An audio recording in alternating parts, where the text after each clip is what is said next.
Bangladesh is at a critical political juncture following a high stakes national election held under an interim government and in the absence of Awami League from the electoral contest.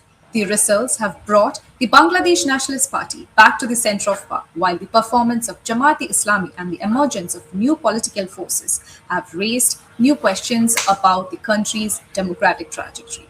As Bangladesh navigates this transition, attention is now shifting from the electoral outcome to what it means for governance, stability, and the country's political future. I'm Smriti, and joining me is Kallol, reporting from the ground in Dhaka for the Hindu. So, Kallol, so you are in Dhaka reporting for the Hindu. First of all, let me ask you what's the situation there at Bangladesh and how is BNP celebrating this victory? How are the people taking the results? Thank you so much. Well, the initial feeling was that there would be a sense of uncertainty on 13th of February morning. Fortunately, that is not the case because the election results are quite clear and BNP has got nearly two-third majority in the Jatiya Sanshad.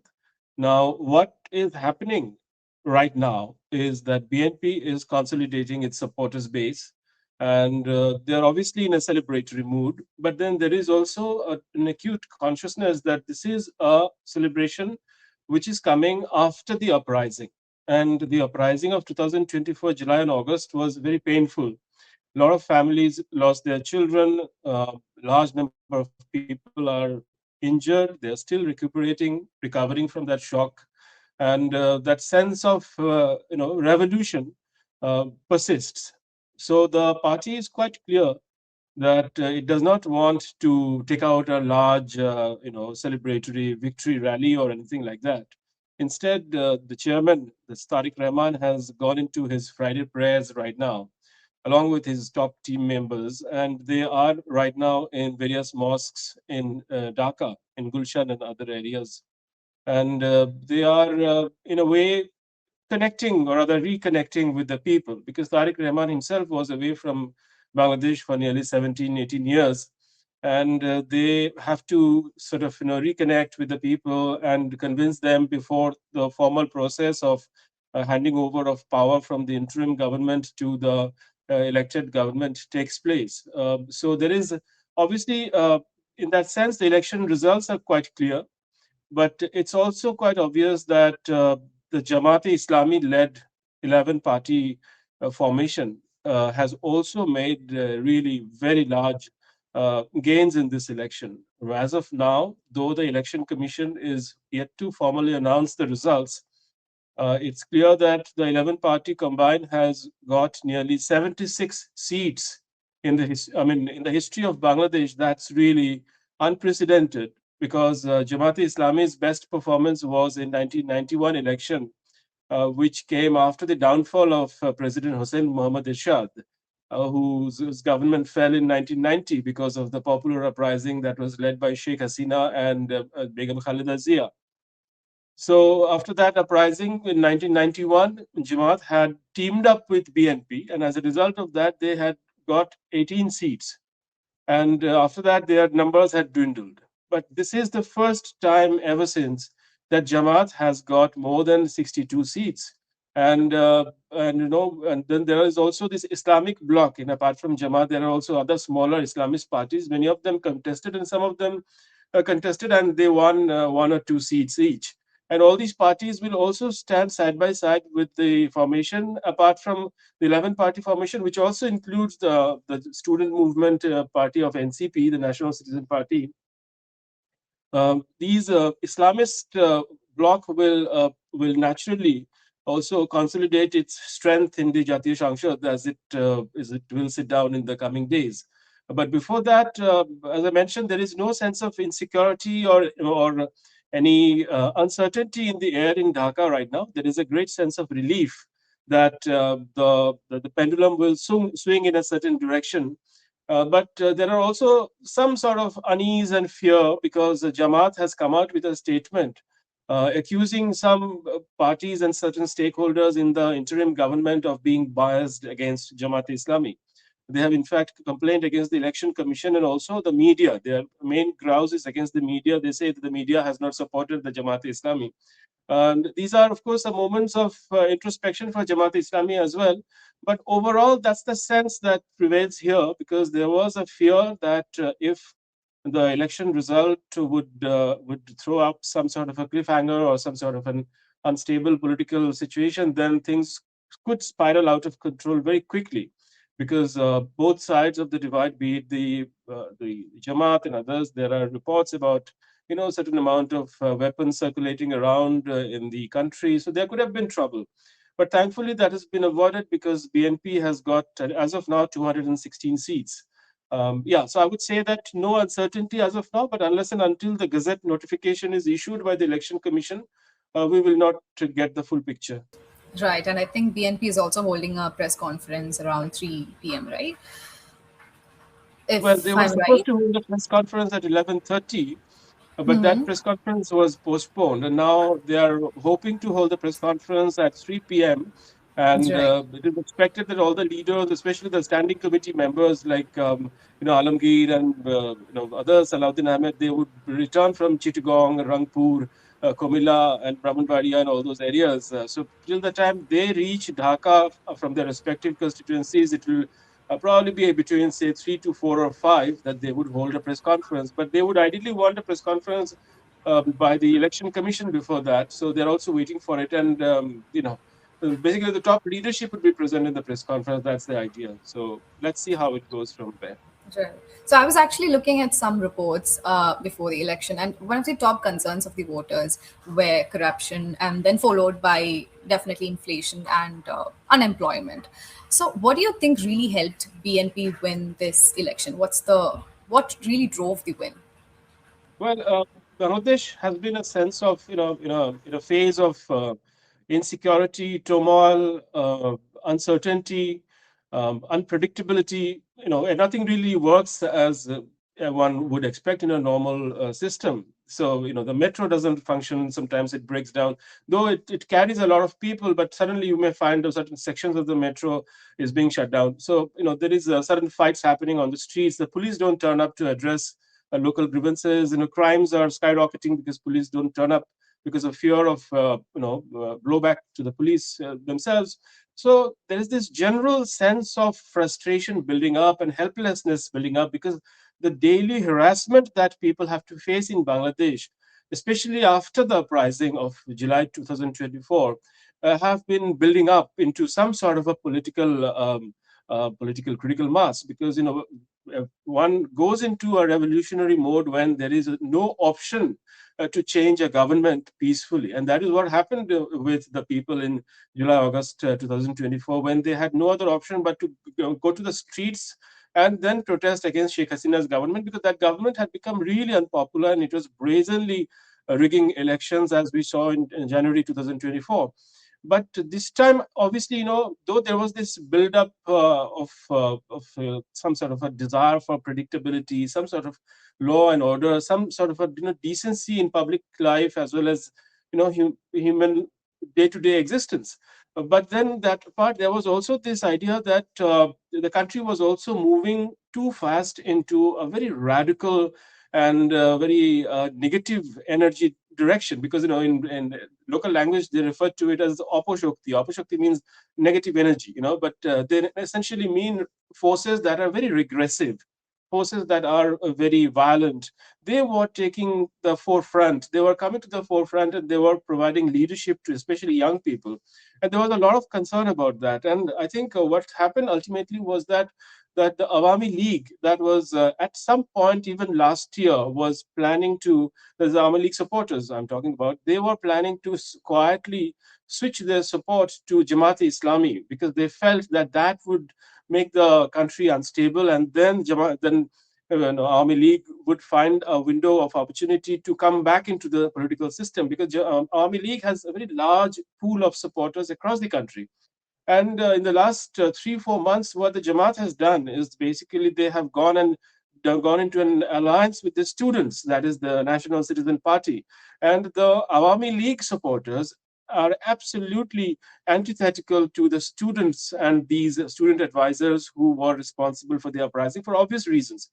So therefore, what has happened is in the last 48 hours, what we saw unfold was that the entire body of Awami League supporters came out and voted in favor of BNP. Secondly, what the BNP did very intelligently was that it was able to break the Islamist grouping, because there were two or three Islamist political parties like Jamiatul Islam, who war initially with Jamaat Islami, but then the BNP won them over, and then of course gave them tickets as well. I mean, the Jamiatul Islam got 6 seats, but unfortunately they didn't win even 1 seat. But that doesn't mean much, because it ultimately delivered that tactical gain for BNP, because BNP was able to take that Islamic unity placard from Jamaat and transfer some of the Islamist votes also to BNP. So in some ways, by the strange twist of Bangladesh politics, BNP has emerged today as an umbrella political party where it represents the traditional, very hardcore BNP supporters who are holding, because they were not able to vote for the party for the last three terms, and now along with the BNP supporters, the Awami League supporters came into the in support of the party, in support of Tariq Rahman, and along with it also came some Islamists. And then BNP's own student wing has been quite strong, and the student wing has been feeling that all these young student advisors like Nahid Islam and others, they managed to take the real credit for the uprising. But actually, it is also true that BNP student wing was also instrumental in bringing down the Sheikh Hasina government. So the student wing also mobilized the young people, and the young people who were supposed to vote for the Jamaat and the in the NCP also voted for BNP. So it's an umbrella formation that suddenly BNP finds itself becoming.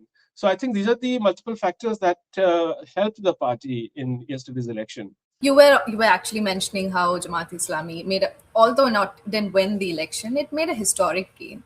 Does this actually signal a rising religious extremism? How might this reshape Bangladesh's secular identity and relations with minorities? Well, this is absolutely historic. I mean, let's not we are of course talking about BNP's victory, but then the real history here is Jamaat Islami. And let us remember what happened in 1971. And I heard that story because I come from Tripura, and in our part of the world, I mean, the story of 1971 is still vivid, because my mother told me once that in 1971 March, they thought everything was fine, and they went to bed one night. And next morning, when they got up, they found this is a huge number of people outside their home, and these are all strangers who had turned up with their beddings, with their whatever they had, little things in their hand, their kitchen utensils and buckets and everything, and they were like people moving like Bedouins. And the government of Tripura, the government of Assam, and the government of West Bengal, and government of Meghalaya, remember, those were the days of telephone and not of emails and WhatsApp. So even before Delhi could swing into action, these governments, these four state governments, had to work to accommodate nearly 1 crore people who literally, it is almost as if like East Bengal had split. Yeah, and then this 1 crore people were thrown into the neighboring provinces of India. And so remember that dramatic situation that we still recollect in our part of the country. That is the sort of violence that happened in 1971 March April in East Bengal, East Pakistan.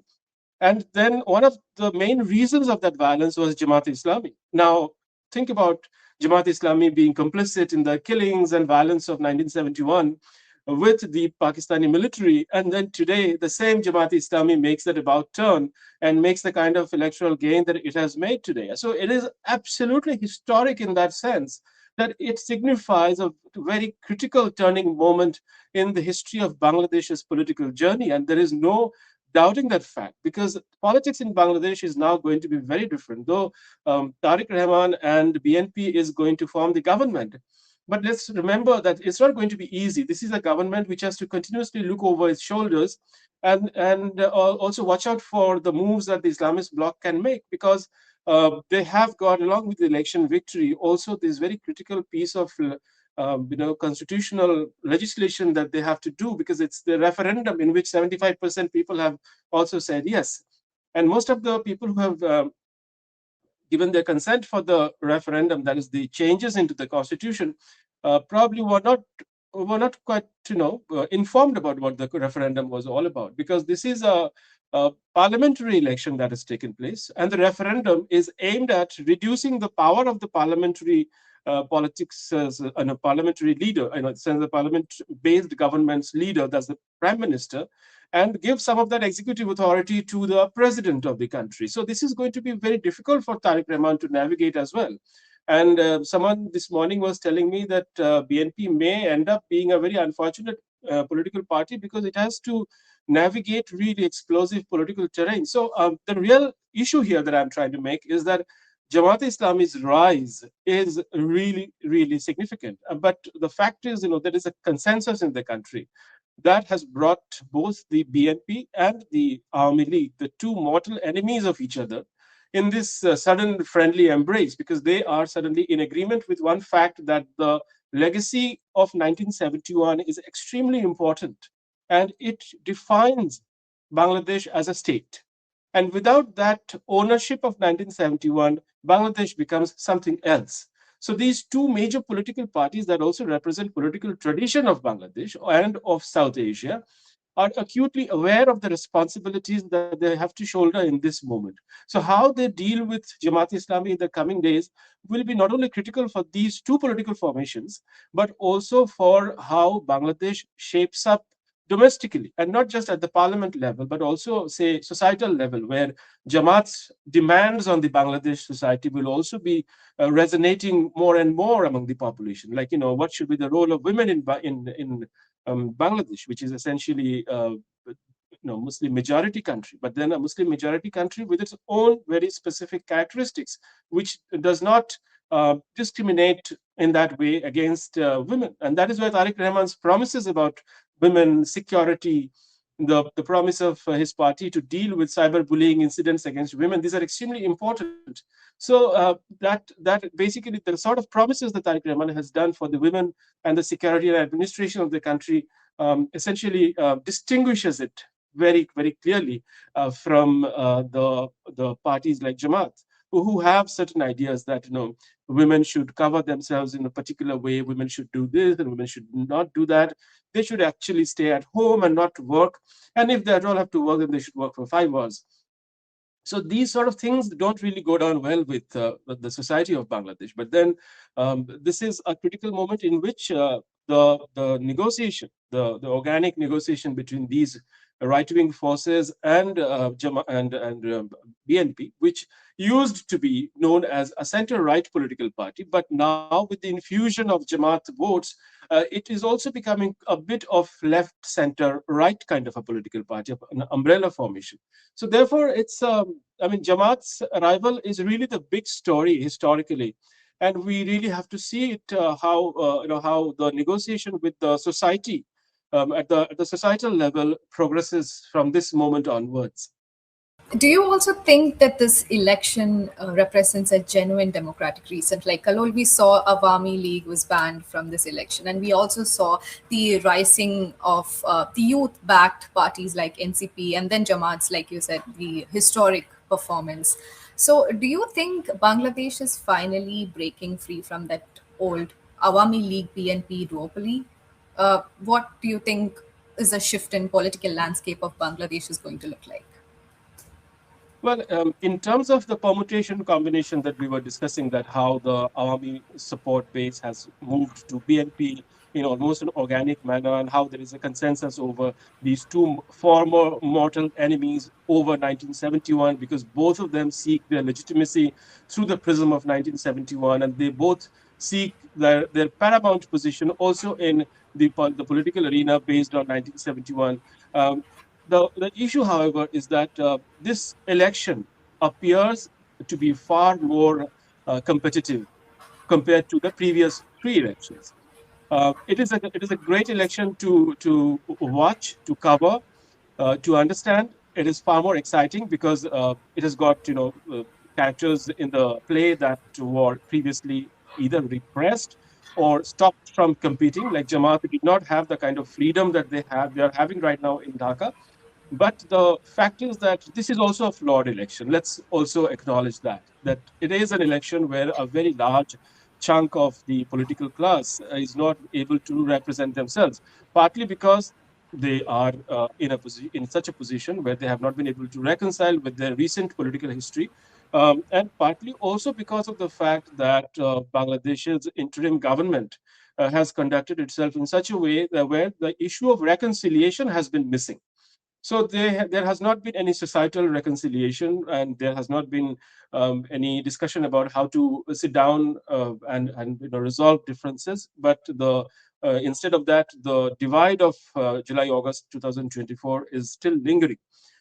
Having said that, the imperfection of the current election process is that Awami League is not competing, and the most important thing is that internally, Awami League has not been able to resolve its leadership issues. It has not been able to also bring those people who are responsible for its downfall to the accountability board. So there is a lot of talk among the grassroots workers of Awami League about who is responsible for it. Like they are talking about very senior ministers like Obaidul Qadir and Asaduzzahman Khan Kamal and others for being responsible for the downfall. They are openly criticizing the way Sheikh Hasina allowed people with big cash pile to enter the political party and then conduct their affairs without any ideological or political commitment to the politics of Army League. And so these discussions are happening on the ground in Bangladesh, but then these discussions are not happening among the top leadership of Army League. Very disappointing comments have come from Sheikh Hasina's own son, Joy, who lives in the United States.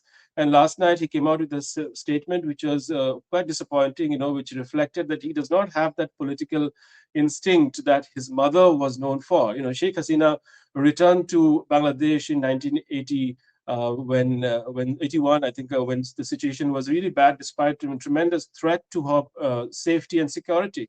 But then yesterday, her own son, Joy, said that he has been based in the United States for decades and that he has been very happy and safe in the US and he does not want to return to his country. So I think these things internal to Awami League have also contributed to this election being imperfect, and that's unfortunate. But then almost all elections in Bangladesh have been imperfect in some way or the other. In comparison to that, at least this election has some bit of political clarity about the direction that the society is going. And luckily for BNP, the the umbrella formation of the party is also a bit of a surprise, and that the former enemies, mortal enemies, could come together to save a particular legacy is also interesting to watch. That not everybody is determined to throw away the legacy of 1971 just because Sheikh Hasina overused that legacy and overused the legacy of Sheikh Mujibur Rahman for her own political aims. I think that's also a reason that gives us hope about the political future of this current dispensation that's at the moment emerging. Right. Also, did this election actually meet the Gen Z protesters' call for fair and transparent democracy, especially after the 2024 uprising? And how do you think this election was? How much credible and inclusive was this election? What do you think about it? Well, I was talking to the Gen Z protesters yesterday, and they are really not happy. They are very unhappy, and that is what I find to be a matter of deep concern because Gen Z protesters have shown that they are not afraid to face the police bullets, and they will hit the streets again if the need arises. So, what I feel, and I'm actually talking about them rather than my own opinion about, I think about this particular approach that these young people of say Inkilab Moncho and others, these are like people who describe themselves as followers of poet Nazrul Islam. But when they say they represent the tradition of Nazrul Islam, they are actually quite removed from the secular tradition of Nazrul Islam because they also have the shadow of India over their head, and they are continuously thinking about how India is intimidating, how India is disrupting their country's growth, and they have all these, bunch of complaints about the neighbor, the largest neighbor. So there is this siege mentality that they have, and they are repeatedly talking about the fact that they are all for democracy, but then they also want this democracy to change, and the direction of the change that they want is also not quite clear. So they are in a phase of experimenting, and one is not sure about how this experiment would ultimately turn up for them specifically. But then the Gen Z is not happy. Gen Z's number one problem with the Bangladesh Nationalist Party is that they are finding that a large number of Awami League supporters have gone and voted for BNP, which has again vindicated their own earlier suspicion that BNP is the beneficiary of the 54-year-long political system that has thrived in Bangladesh. So their earlier suspicion that BNP is actually some sort of an alternative of Awami League itself, or a replacement of Awami League, that has been confirmed by the election. So that is the perspective through which they are viewing this election. So they are absolutely not happy with the outcome. They also make it clear that they are not happy with the Jamaat-e-Islami's approach to politics, but then they feel that the way Jamaat articulates some of their suspicion about India, some of their angst about India, is legitimate. So they have some sort of an agreement with Jamaat-e-Islami. So therefore, they are okay with the student leaders like Nahid Islam and others joining hands with Jamaat-e-Islami. But overall, they are not entirely with the Jamaat side again.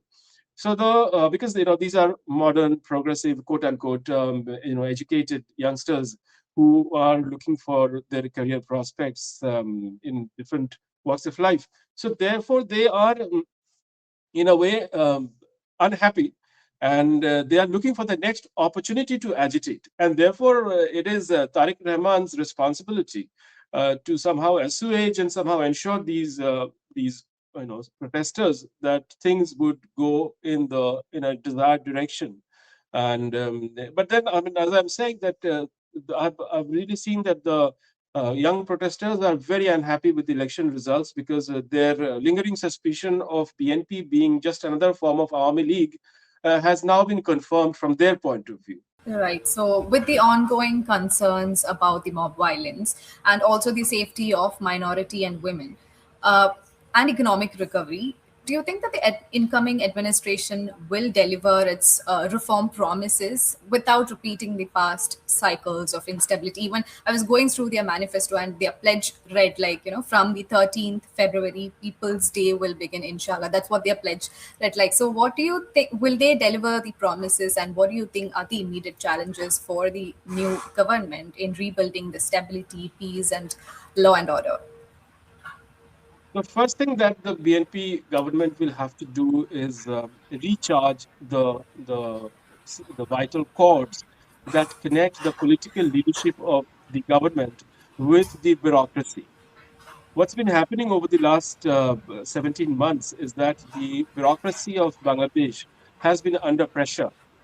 And Professor Yunus, who is the leader of the interim government, has also himself often expressed his suspicion, and he has been harsh in his comments about the bureaucracy and especially the police administration. Professor Yunus has himself described some sections of the bureaucracy as remnants of fascism.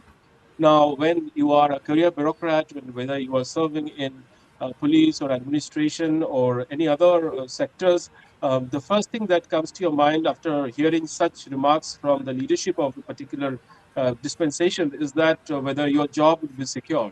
And the police administration has more or less been in this mode of non-cooperation. So that is what has been Bangladesh's condition over the last 17 months, and that explains why law and order has not picked up despite the interim government taking charge. So while the interim government has given some direction, some reforms and etc., those things were done, but then the law and order did not really kick in because of this very clear disconnect between what is desired and what the interim government felt had to be continued to impress the students, because it is the Gen Z who are always talking about the bureaucracy being, Gen Z is very young population. They are very impressionable youngsters. they need to be sort of hugged and given a cup of coffee, and they need to sit down and discuss. And instead, they were faced with bullets from the police. So they are very suspicious of the administration, and they come up with these sometimes very bizarre, and one may find them rather humorous. But the fact is, Bangladesh is in a very critical stage, and some of these demands that come from the Gen Z are also quite shocking. And what's been happening is that the bureaucracy, as a result, has been under pressure. So the first thing that Tariq Rahman has to do is revive the state structure by assuring the bureaucracy that the political leadership of the government will stand behind them, and that the police must deliver on the administration form. The economic aspect of the bureaucracy would also then get into the budget making, and the political and administrative part of the bureaucracy will move in with the responsibilities that they're expected to shoulder. So these sort of political leadership's assurances will have to be given by Tariq Rahman before they can actually move into what they have promised for the economy and for the women and for youngsters. Whether these are like free, social freebies or other such benefits, and these jobs for women that he has promised. Much before that, all that reordering of the state will have to be carried out, because the state of Bangladesh is not functioning right now. The visas are not being given by the Bangladesh government, whereas India is still giving some limited number of visas for Bangladeshi visitors, and I think India also have to increase that visas, the number of visas that India offers to Bangladeshi citizens. So overall, unless and until the state is stabilized domestically, things will not move forward. So I really, I have seen that some of the pledges that he has made, like the security, and he has defined security very simply as security, for Bangladesh, to a degree where the Bangladeshis women would feel secure. Because in the last few months, we have seen very surprisingly and shockingly the incidents of sexual violence against women have really risen. And that is something that he has talked very clearly. He has also talked about stopping cyberbullying as also punishment, bringing in legislation to deal with cyberbullying of women as a major step that his government would take. So I think all these things can be implemented if he has the support of the bureaucracy. And then let's not forget also the fact that he needs the support of the huge machinery which deals with the security matters, the defense matters, and then the foreign affairs matter. So he needs the goodwill of the bureaucracy, and for his agenda can be implemented if he makes friends. So the next few days are critical. Every statement that Tariq Rahman has made since returning from London on 25th of December is significant, because soon after coming, he talked about the fact that he has a plan and that he wants an inclusive Bangladesh. And then he went on to say that I am not for blaming anybody. I don't want to blame anybody. And then he thanked the police very clearly. He said that the police, my brothers from the police who are out in the streets and who are making this meeting successful. That's the statement that he gave in that 36 feet road in Dhaka on 25th of December. And he said that without the police support, I could not have done this meeting. And you are very kind, and you are doing it for me. So therefore, he expressed his happiness, and he was acknowledged their support. So I think that sort of gesture has to be. And I think yesterday also he talked about the police and the way the police support from the law enforcement agencies helped in the conduct of election. So now I find even Professor Yunus has thanked the law enforcement agencies yesterday, and I think it's a nice gesture on his part. But I think had this gesture come in September 2024, things would have looked much better, much earlier. But nevertheless, so a politically solid government in place in Dhaka, which has the sympathy from the bureaucracy to carry out its social and political agenda, would be good news for Bangladesh if it is allowed to function without the protest culture that we have seen grow in Bangladesh over the last 17 months. So now let's look at how it's going to affect the India-Bangladesh ties. We all know Sheikh Hasina has always maintained a very warm and close ties with India. Whereas when we look at BNP, we see historically it has been a bit distant or skeptical over New Delhi. And with now Sheikh Hasina out of power, and then she was in exile in India, and then also a death sentence, facing a death sentence. Tariq Rahman is coming back. How do you see do you see a shift in India Bangladesh trade ties or cooperation? Do you see any kind of an improvement? How do you look at the India Bangladesh ties? Uh, First of all, let's talk about what needs to be done immediately, and then we'll go back to history and talk about Bangladesh Nationalist Yeah, Party before and that, one more thing. It was like Prime Minister Narendra Modi was one of the first yeah, leaders to congratulate Tariq Rahman. He said it as a yeah, decisive victory. That's the word he used. So that yeah, also yeah, kind of shows how Modi also wants kind of a warm ties with yeah, Bangladesh. yeah, yeah.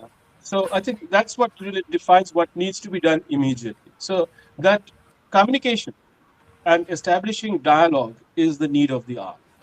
Uh, with Bangladesh, India cannot allow silence to emerge as a form of communication. There has to be very, very clear dialogue between India and Bangladesh, and that dialogue has to be sustained. Whether Bangladesh dislikes something, then Bangladesh, or whether India dislikes something, then both sides must sit down and discuss it. And there is no other way to go ahead, because they can't really escape this relationship. It's a relationship that's perhaps the most defining relation for India, because India's relation with Pakistan is already out of equation, not just now, but for the last several years, the relation is out of the total neighborhood policy of India. I mean, it's for all of us to see. I mean, there is nothing much left of that relationship. It's a hostile country, and India does not want anything to gain from there. So it's gone. So let's not even talk about Pakistan. But then, if India starts looking at Bangladesh through the lens of Pakistanification, then that would be a tremendous loss for India, because Bangladesh cannot be treated like a hostile entity. Bangladesh is a friendly country, and that is the end of the debate. Now, having said that, some of the things that need to be done immediately is in the domain of bureaucratic and security issues. For example, there is this big treaty that needs to be revived immediately. A treaty needs to be renewed immediately. That's the treaty on the sharing of the waters of Ganga. So in July 2024, when Sheikh Hasina visited India, the agreement was done that the technical committees on the revival of Ganga Waters Treaty, as well as the sharing of the waters of Tista, had to sit down and take these negotiations forward. But as we saw during the last 17 months of the interim government, India has been cold towards Dhaka, indirectly saying that the interim government is not an elected government, and therefore they would not engage this unelected government. But on the other hand, you have this very little time that's left, because this treaty is a very major, major treaty, and it requires a lot of preparation. That apart, there is also this domestic pressure points in Bangladesh that has emerged because of arrival of Jamaat Islami as a major force. So Bangladesh needs to move very fast, because there is very little time. Nor can India wait till December 2026 for the renewal of the treaty. This treaty was signed in 1996, when Sheikh Hasina was in the first term of her government, when India was passing through the phase of coalition politics. And 30 years later, this treaty had to be renewed, and December is the deadline. So, this much before that, the negotiations for the treaty, all the details will have to be firmed up, and then the two top leadership will have to meet and seal the treaty. Otherwise, there is going to be total chaos, because whatever little window that India and Bangladesh have to solve some of these outstanding issues, they can really erupt very in a tragic manner if this particular next few months are not utilized. Now we come to the other issue, that in the next few months we have these domestic elections in West Bengal and Assam taking place. And given the direction of that political season in front of India, we know that these two elections will throw up a lot of rhetoric about infiltration from Bangladesh, and some nasty comments may come from Sam or from certain sections in Indian politics, and that again can disrupt bilateral relation, because now there will be push counter push. There is very strong and assertive voices in Dhaka today who are not going to be quiet like Sheikh Hasina regime, and even Tariq Rahman may have to get into the field and intervene if there are some rude remarks about his countrymen in the political season of India. So that leaves us with the period, say, because by April we would find these two elections in India to be over. But then if there is any lingering bitterness after that, then that would eat into the time that's left for renewal of Ganga Waters Treaty. So the renewal of Ganga Waters Treaty is very significant from bilateral and the regional point of view, because this is the biggest river and this is the biggest treaty that India has signed with Bangladesh. And then, most importantly, there has to be total stop of the border killings that have been taking place. The Indian media does not report much about the border killings that happen in the India-Bangladesh borders, but then Bangladesh media is very vocal about it, and this is a very major local issue. So there has to be clear instructions issued to the Indian border law enforcement authorities that these sort of killings will have to be minimized, and unless and until the causes are really compelling, that the open firing should be absolutely the last option. And that sort of an order will have to be issued by New Delhi so that border killings are totally brought down and reduced, if not absolutely eliminated. So these are a few things that will have to be done immediately. And these, apart from that, as I said, that there has to be continuous communication. We saw External Affairs Minister Jaishankar travel to Dhaka when Begum Zia passed away. And there was the right gesture. And I think these sort of gestures will have to be resumed ASAP with the swearing-in ceremony of the Prime Minister, the new Prime Minister. These gestures will have to be really intensified. If necessary, then there has to be multiple ministers have to be deputed from India's side to ensure the political dispensation in Dhaka that India is serious about its relation with Bangladesh. So this is something that we have to remember. Now, let's come to the point that what the history of India's relation with BNP. And if you look at the language that Tariq Rahman has been using since his return on 25th of December. So the first thing that he said was that he wants an inclusive Bangladesh. He wants a Bangladesh where Hindu, Muslim, Buddhist, Sikh, Hindu, Muslim, Buddhist, and Christians, they all feel at home because it is their country. And he has been talking repeatedly about inclusion, and he has been talking about brotherhood. And yesterday, when he went for voting, he took his daughter and wife along just to showcase that he is and his daughter and his wife were dressed in a certain way in which they feel comfortable. So it was quite clear that he stands for choice of dresses or choice of whatever women want to choose. Women are free to choose what they want to do with their dresses or with their lives and their professions. So this is the simple message that he has conveyed with his communication, because this is the age of social media, and BNP has been trying to push it over the social media. And I saw the social media team working on these ideas.